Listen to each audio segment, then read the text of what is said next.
Hello everyone, welcome to my channel. তো আগের ভিডিওতে আমি তোমাদের সাথে শেয়ার করেছিলাম আমার কলেজের ফাইনাল ডিসপ্লে 7th সেমিস্টারের। তো ওইখানে আমি একটা এক্সপেরিমেন্টাল ওয়ার্কের মধ্যে একটা ক্যামেরা বানিয়েছিলাম কার্ডবোর্ড দিয়ে। তো সেটা আমি কিভাবে বানিয়েছি আজকে তোমাদের সাথে শেয়ার করছি। তো ফার্স্টেই আমি কার্ডবোর্ড দিয়ে আলাদা আলাদা করে আমি শেপগুলি রেডি করে নিয়েছি। ছোটোখাটো যেই পার্টগুলো থাকে ক্যামেরার মধ্যে সেগুলো আমি সবগুলো আলাদা আলাদা বানিয়েছি এবং সবগুলিকে আমি পরে অ্যাসেম্বল করে নেব। আর হ্যাঁ, তোমাদের সাথে একটা আনবক্সিং ভিডিও শেয়ার করেছিলাম কিছুদিন আগে।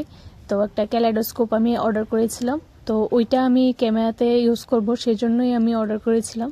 অ্যাকচুয়ালি কি হয়েছিল কি, আমি ফেসবুক স্ক্রল করতে করতে আমি একজনের কাজ দেখি, একজন আর্টিস্টের, সেও কার্ডবোর্ড দিয়ে খুব সুন্দর সুন্দর স্কাল্পচার রেডি করেছে। তো ওইখান থেকেই আমি ইন্সপায়ার হয়ে আমি এই ক্যামেরাটা বানাই। অ্যাকচুয়ালি এই ক্যামেরাটার লেআউট আমি অনেক দিন আগেই করেছিলাম, ভেবেছিলাম যে এটাকে আমি টেরাকোটাতে করব। তো যে কারণেই হোক হয়ে ওঠেনি। তো আমার মাথায় আসলো যে কেননা এটাকে আমি কার্ডবোর্ডে করি, যেহেতু আমাদের এইবার এক্সপেরিমেন্টাল ওয়ার্কও ছিল, সেই জন্য আমি এটাকে কার্ডবোর্ডে রেডি করেছি। তো ক্যামেরাটা করতে করতে আমার মাথায় এলো যে এইভাবে শুধু শুধু একটা ক্যামেরা দাঁড়িয়ে থাকবে, ঠিক ভালো দেখাবে না। তো তার জন্য আমি ক্যালাইডোস্কোপটা এটার মধ্যে লাগিয়েছি, কারণ ক্যামেরা যেহেতু কিছু একটা দেখার ব্যাপার থাকতে লাগবে।